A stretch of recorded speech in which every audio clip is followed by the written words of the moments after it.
You should carefully consider whether trading is suitable for you in light of your circumstances, knowledge, and financial resources. You may lose all or more of your initial investment. Opinions, market data, and recommendations are subject to change at any time. Past performance is not necessarily indicative of future results. As Renee said, I did spend quite a few years down at the Chicago Board of Trade and Mercantile Exchange and the S&Ps and Treasuries. Worked my way up, and a little bit after about 2003, I left to be on my own when electronic trading took over.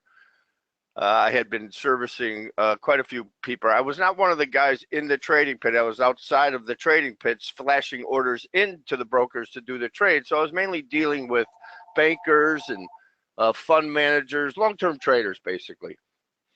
And one of the things that I learned over that time is this list that you're looking at called strategy components, and it's really comprised of questions that I had to answer. When I would get calls from professional traders all over the world, what is it they wanted to know? What information did they need to know to execute trades for portfolios? What did they want to know from the trading floor? And of course, everybody wanted to know who was controlling momentum, whether it was buyers or sellers. What was fair value? After all, momentum is the movement away from fair value. So it was important to establish how to read value, and I'll show you that in a moment. How do I define risk? Someone might call and say I'm long or I'm short, and when does that momentum change? And that's actually what risk is, the change in momentum. The timing, is the timing right to be in a trade, that a vertical trade? In other words, is the market ready to trend, or is it going through a balance period or a period of consolidation? Markets do two things. They move from balance to imbalance, or what I like to call rest and run, and I'll show you a few examples of that in a little while. The other thing, hey, where do I get in the market? Is this a good support level, or where do I get out? Good support or resistance levels. Support levels being below the market, resistance levels being above the market. And then the trade manager, how do I lock in my profits as the market's moving in my direction? In other words, it's better known as trailing stops. So let's get into it. Who moves the markets directionally? Well, on the trading floor, we had this incredible luxury of watching momentum in real time. We could see when JP Morgan and Goldman Sachs and some of the bigger firms, when they were coming in, that's when, if they were coming in to buy, markets would start to move higher. It's money flows. More buyers than sellers, the market goes higher, and vice versa, more sellers than buyers. So when we were on the floor, we could see the actual change in momentum as those orders entered into the trading pits. Well, now that 99% of the trading is done electronically, that luxury is no longer around. But when these people enter the market, they do leave clues behind, and that's really what I want to show you today, is how to read short-term momentum and take those same principles and apply them to longer-term trades. I realize that most of you can't sit around and day trade, but there are ways to really decipher who's controlling momentum or when it's about to change. And I'll show you what that looks like in some short-term charts and even some longer-term charts. Now, the forces of the supply and demand are really what moves markets, right? But in order to understand the momentum of that, these forces of supply and demand, the oscillation between buyers and sellers, actually is what determines value for us. I'll show you how that's done. And then, of course, we're going to concentrate on the high volume times of the day. In other words, the most liquid times of the day. And why is that important? That's what professional traders play. When the big money is going, they want to trade or will trade when liquidity is high. If they need to buy, let's say, 1,000 treasury bonds or sell up 1,000 S&Ps, they want to do it at a time where the market can absorb their order and not really move the market against their direction. In other words, if you wanted to buy a bunch of bonds, say at lunchtime, you might move that market away from the price you were looking to buy because there were no offers or nobody there to sell it. Where if you did that in the first hour of the day, you might be able to get that order done in no time at all without much price movement. Now, what I want to do here is go through little explanation of how we break down and read a day price action. And what you're looking at here is a 30-minute candlestick chart. And this is really just for showing you. So what the method that I use is called, that I grew up on back in the middle 80s when I first started. I went through a bunch of technical signals and indicators and learned everything I could. But the one that really stuck to me and made the most sense was called market profile. And I'm going to show you how that is built and what it gives us, what kind of information it gives us. So what we're going to do is assign a letter to each half-hour period of the day. Now we're watching regular trading hours, the most liquid time of day, when New York opens for business. If I'm trading stocks, I want to be ready to go at 8:30 in the morning Central Time or 9:30 in the morning Eastern Time. That's when volume is at its highest, in the first hour of the day and the last hour of the day. So we're going to start watching the markets in the first hour of regular trading hours because it's the highest volume time and, again, the most liquid time of the day. So each half hour of the day is assigned a letter. So you can see A, B, C, D. This is what it would look like if I just signed a letter to a candlestick chart. Now, if I were to take those letters and just make them into like a bar chart here, you can see here's the first hour. Let me get some tools here. We'll do highlighter. So here's the first hour of the day, or first half hour, I'm sorry, second, third, and you can see it just looks like a bar chart with letters. However, if I stack all these letters on top of each other, I get what's called a bell curve, or otherwise known as a market profile. And what that does is it shows us time at price. And the idea is that price plus time equals value. In other words, this is where buyers and sellers agree most often. It's the fair price. Knowing the fair price is huge because it's the movement away from a fair price that determines momentum. But first you have to find out what that fair price is. The more time you spend at a price, the more trading is done at that price, hence the more volume accumulates. And this is a very nice thing about these they're called bell curves, that it can tell us where buyers and sellers agree most often. Now, inside this profile, there are 3 ways we can read momentum on a given day. Okay? 1, the first hour of the day. It's called the initial balance. And that first hour of the day, which you see here in yellow,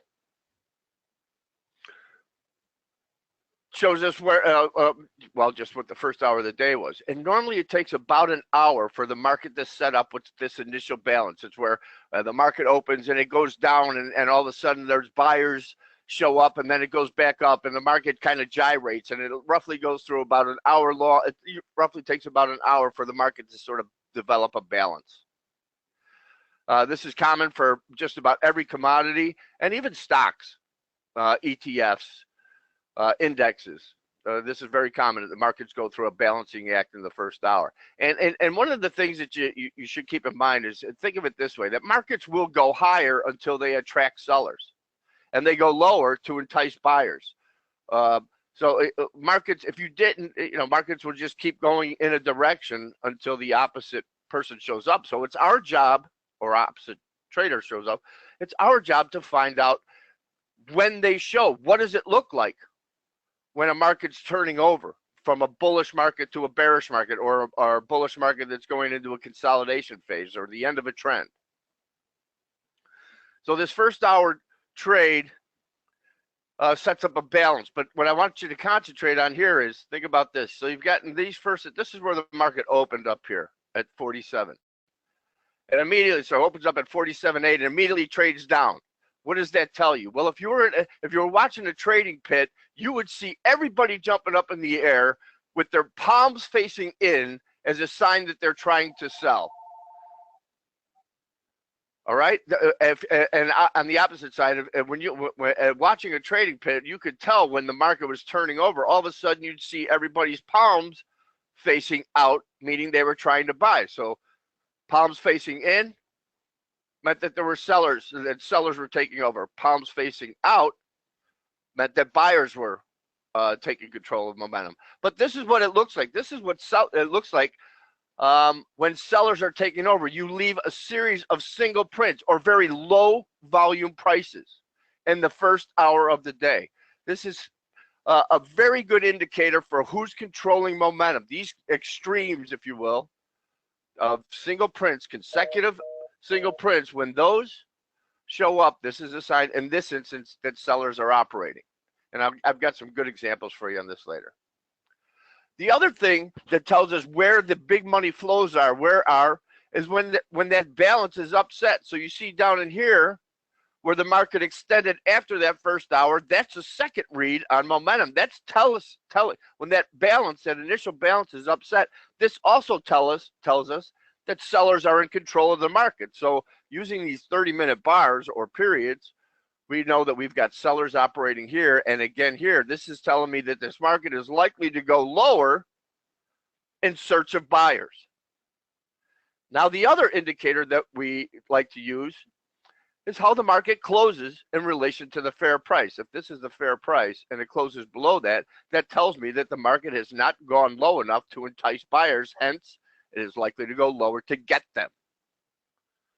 Now, so those three little indicators, by an extreme, an extension after the first hour, and a close below the high volume prices, would tell me that I should look for this market to go lower over the next 16 to 24 hours. That really, if I was short this market or had sold it, there's no need for me to rush in to buy it just yet. This is how we're getting these long-term traders or the big money flows. These are the clues that they leave behind for us. Now, the other thing I want to talk about is called a value area.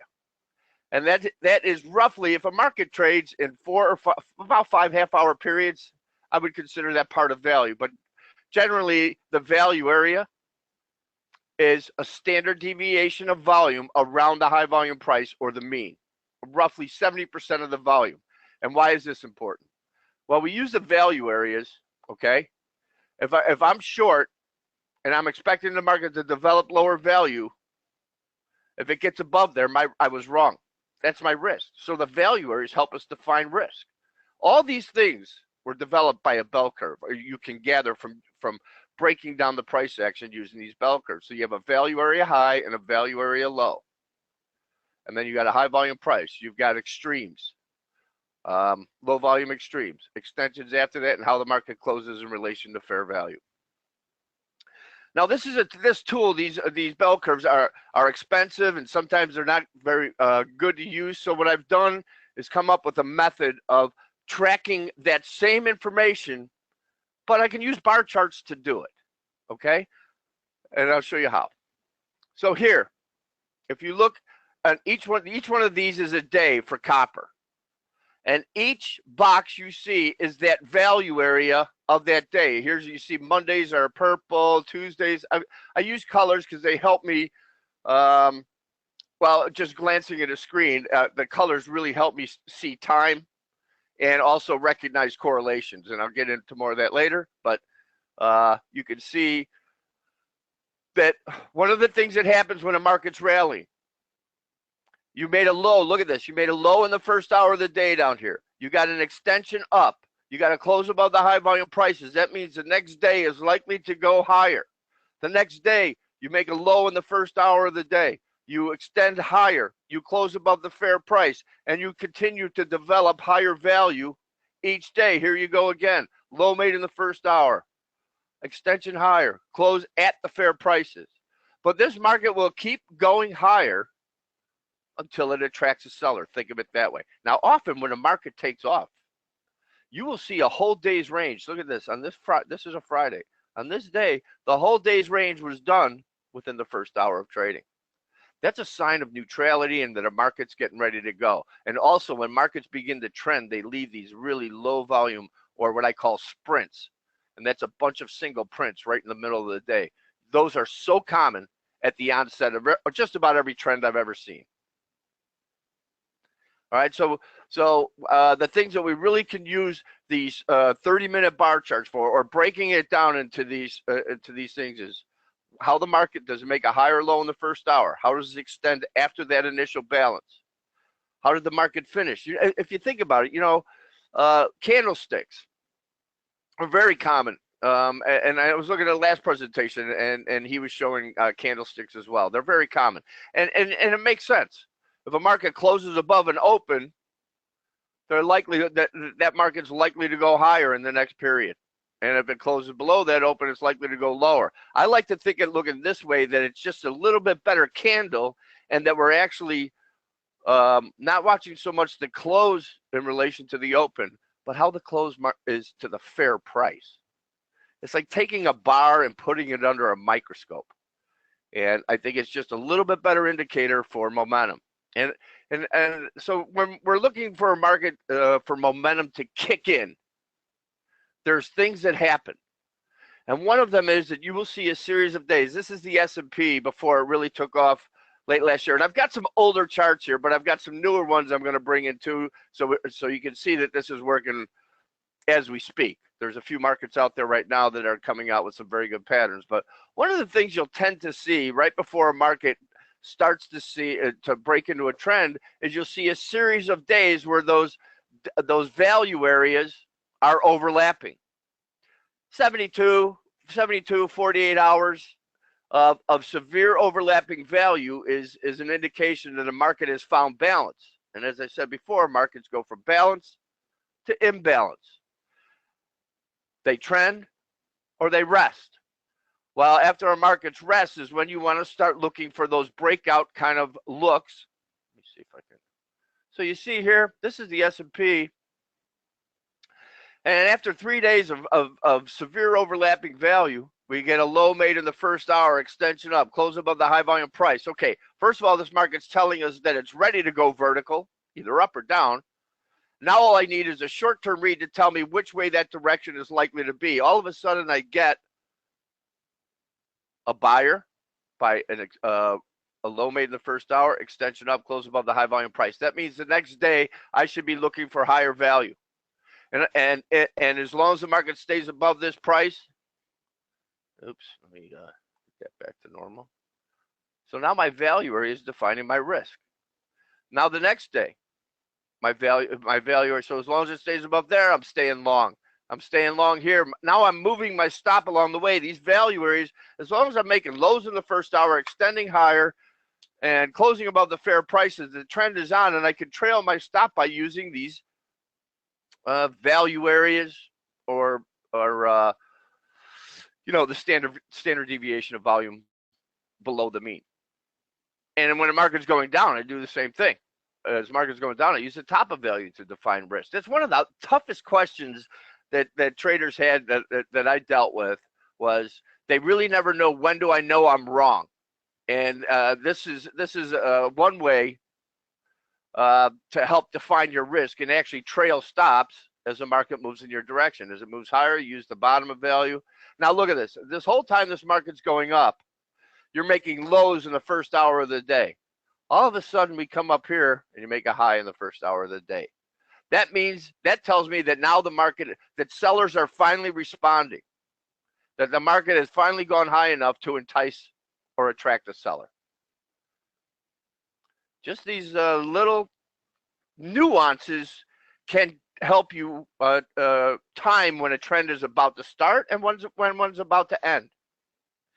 Here we're looking at copper, and you can see 2 days in a row, overlapping value, takes off, does it again, takes off, does it again, takes off. So seeing when a market goes from balance to imbalance can really make a difference. And by the way, I should tell you here, one of the things I watch is called an ATR, average true range. These braces or brackets that you see cover that. What I would, if you're trying to time breakouts, you will tend to see overlapping value areas, and you'll also tend to see that the ranges over the day are below normal. This is another good indicator for a breakout. If the ranges are below average and the value areas are overlapping, odds favor a breakout. There is no way anyone can tell you what the future holds. And if they are trying to sell that, they're lying, and it's wrong. It's just impossible. But you can get probabilities in your favor. Knowing full well that most of the time when a market is going sideways and below average ranges means that it's primed for a vertical move. Now, guess which way is that thing going to go? Well, that's when you start looking at those Hey, did it make a low in the first hour, or did it make a high in the first hour and extend down? Then you start to get your clues from these short-term signals. But you want to look at something longer term for perspective to say, hey, this thing's wound up and ready to go. Now I'll look at the short-term stuff and say, boom, I just got my signal. Another thing I should tell you too that's kind of neat, when you see, one of the things that happens when markets near tops or bottoms, as I said before, as it's going higher, you tend to see lows made in the first hour and the other thing. But when you get near a top or a bottom, you'll see where a market will extend both above and below that first hour trade. That's a sign of neutrality.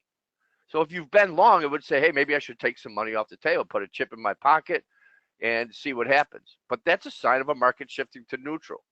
That initial balance can be very helpful in that regard as well. That once a market extends both above and below that first hour range, you can get it as a sign of change.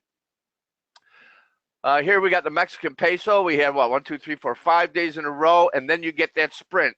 A sprint is a bunch of single prints. Actually, that's why I came up with that term. A sprint is actually a sprint away from value, and it leaves single prints or single bars. This is very, very common at the onset of trends, and very common after a few days of sideways trade, overlapping value, and the ranges are subpar. That's when the vertical moves that come. Now, look at this peso trade went down, down, down. What happens down here? You got a high, you got an initial balance, makes a new high and a new low after that. That's a sign of neutrality. Next day, it did the same thing. New low, new high, boom, off to the races again.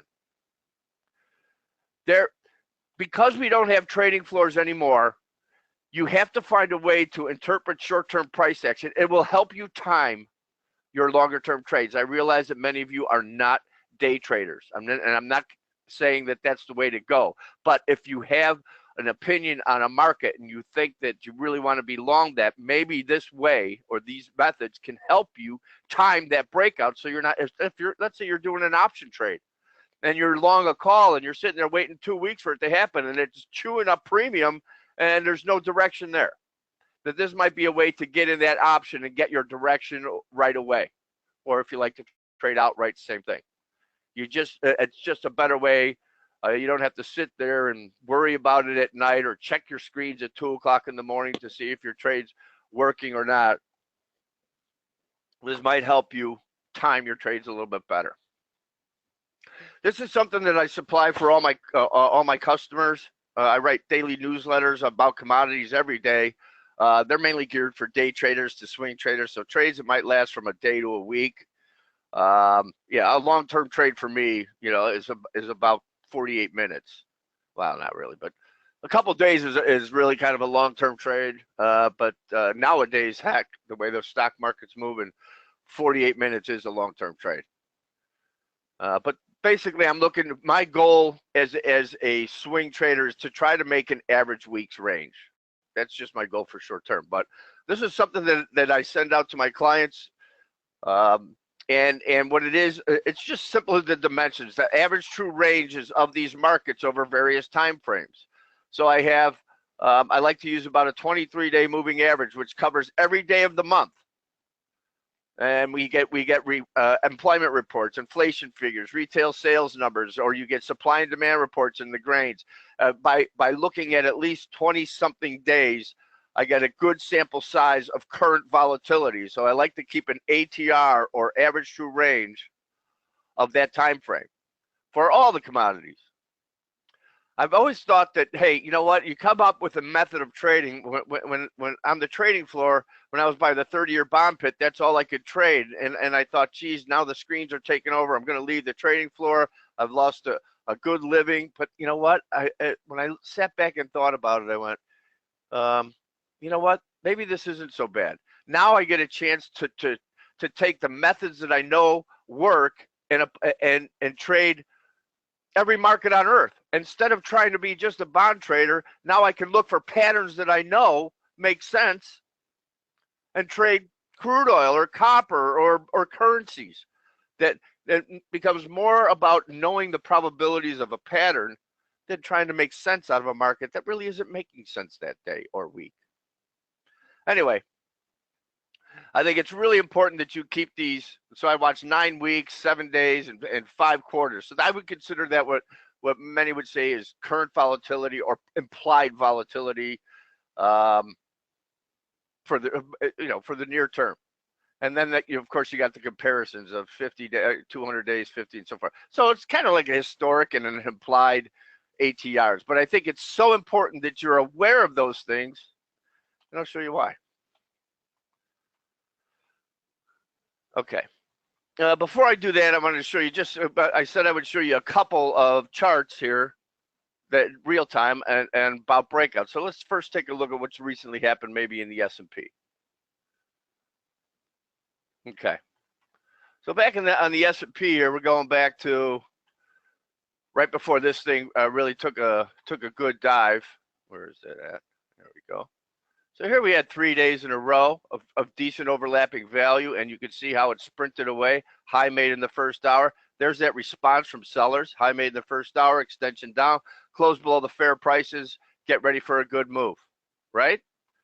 As we come in and you see it happen again here, look at this, 1, 2, 3 days in a row. Even here, you've got responsive seller, high made in the first hour, close at the high volume price. This market looks like it stopped trending. Sellers showed up again here. As long as the market stays below this price, or this level, I want to be short. And here we go. Look at this. 3 days of overlapping value, and the market took off again. And then 3 days of overlapping value, and it took off again. You're talking about a massive move in the S&P there.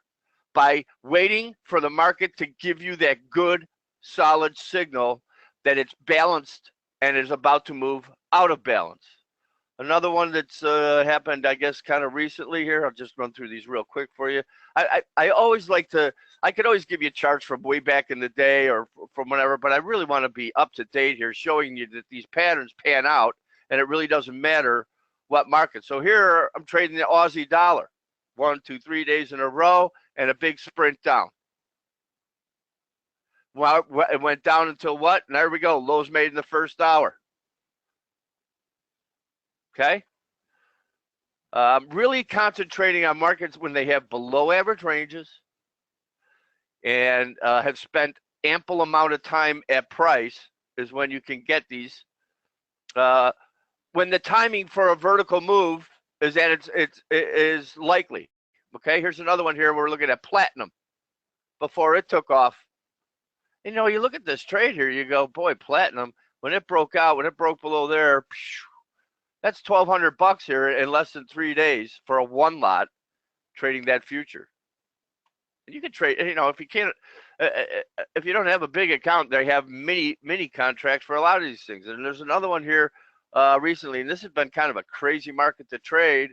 And I've actually traded this one quite a bit recently, is crude oil. And this one happened here. So you have 1, 2, 3 days in a row, and it took a nice hit. But something just happened today. I've been waiting for this thing, and I actually got beat up a little bit on this trade because I sold it and got stopped out, bought it, got stopped out, and finally I'm making some money on this trade. But I got 1, 2, 3, 4 days in a row, and I finally got that sprint right there. I had a hard time trading this thing until it gave me the setup of, here's my average day range. This is an average day range. This is an average week's range. That's something that I use in my daily, I have a classroom I teach every day at 10:30, but we use these, and this box you see right here, that is the average day range, week range, and month range, like you saw in that sheet with the other dimensions. But one of the things I like to do is say, hey, if the market stops here, here's an average day range. This is about where it ought to go to find support. And it also helps me if I see a market, and this has happened often lately, if I see a market, and I guess this is a good example I'll use.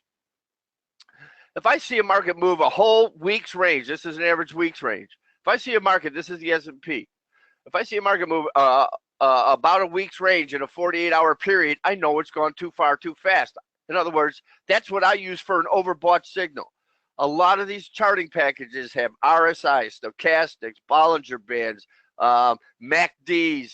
There's a number of different indicators to tell you whether a market has gone too far too fast, meaning it's overbought or oversold, or when it's wound a little too tight.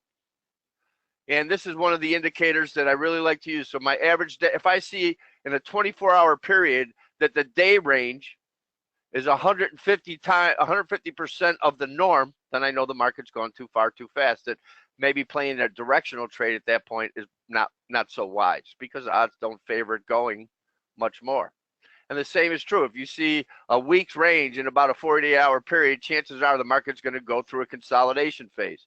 And as good as the stock market looked yesterday, it had gone too far too fast, and the odds just did not favor it continuing on in that direction because of the speed of the move.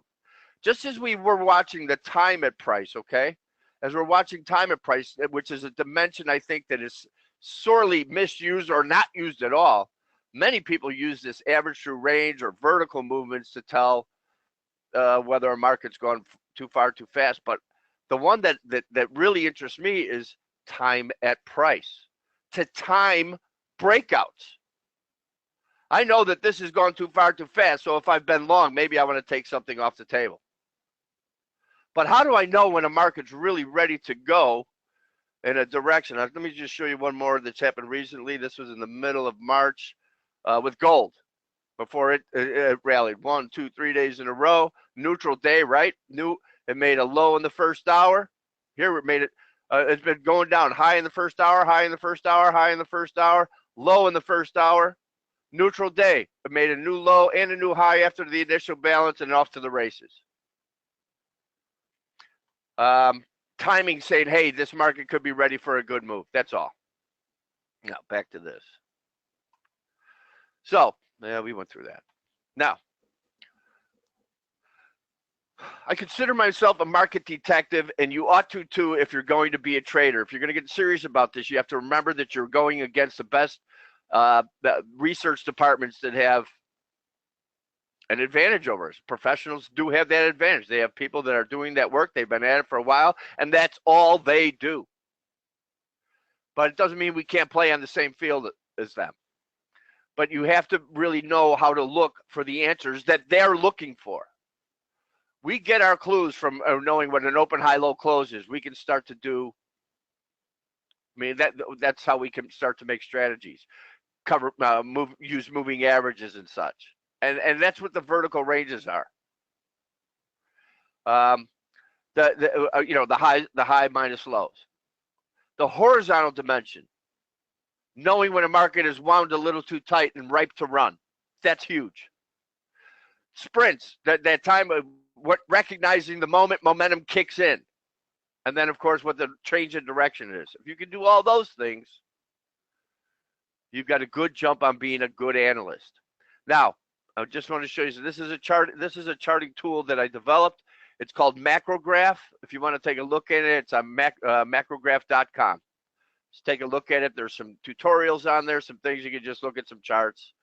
And it's all for free to go ahead and look at it, even the educational stuff. So here, you know how we were having those days in the boxes and everything? Here, what I'm doing is just making bell curves. And in these bell curves, what you see now is the market has time at price. We don't really see the value areas. I don't have them on there. But one of the things I do, just like in the beginning when we were signing those letters, a 30-minute period a day, every 30-minute period a day was assigned a letter. Well, here, we're just going to take each of these and make and stack them up. And now we're getting weekly profiles.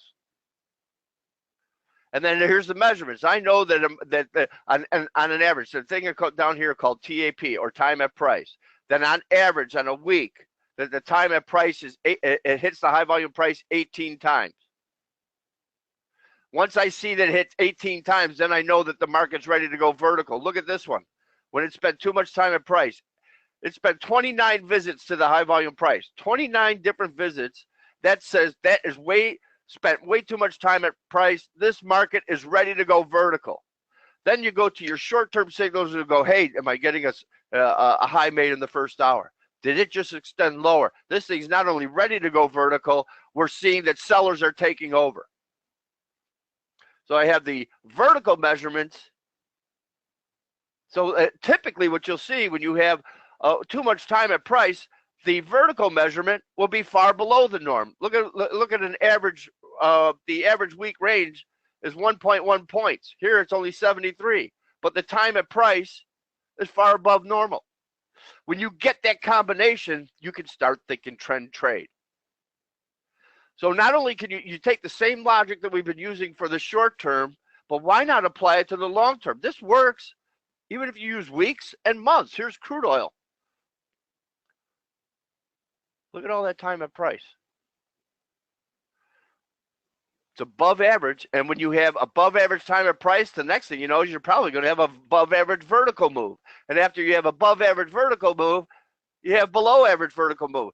This is balance to imbalance, to balance to imbalance. And look at what just happened. I just showed you that crude oil chart. Look at this, all this time at price, and today it took off and it went all the way down here. Momentum begins and ends at high volume prices. So if you can recognize when a market has spent too much time at price and says, hey, this is fair value, all the other things should come together. Hey, how far is this going to go? Well, it moves $3 or $5 a month. Hey, this month or a week, $3 a week. So when this pent up energy is released, I should be thinking this market's probably going to go down 3 points from there. That's what the vertical measurements are for. You can start to project how far a market's going to go after it leaves if you knew the vertical measurement or the time frame. Here we're looking at the Dow Jones, the DIA ETF, okay, which tracks the Dow Jones or the Dow 30, right? Look at this for months now. This is going back to last May. Look at all this time at price here before this thing went vertical. And now what are you doing? You're getting a low made in the first day or first week of the month. Close above the high volume price. Same here. Close above the high volume price. And remember what we were doing before? Now you use the value areas to define your risk by the months. You're talking about a massive move. Same logic, just different time frame. Lows made in the first week of the month. Extension up. Close above the high volume price. That means it's going higher until what? Look at this. When this market finally made its high, we saw for the first time in February a high made in the first week of the month in about 2 years. Before this market, it gave us the clues. And here it closed at the high volume price. It got overbought this much. This was like 2 or 3 times the average vertical move. What's the likelihood that it's going to continue?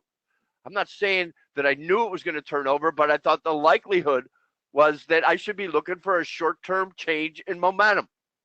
And who would have expected that they would dive as bad as they did?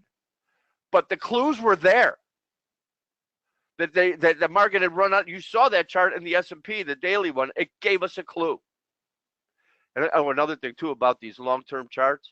Look at this. You see this high volume price? When you come back to old high volume prices, they tend to be outstanding support or resistance. I use these a lot for defining support and resistance. Here's the British pound. Look at this.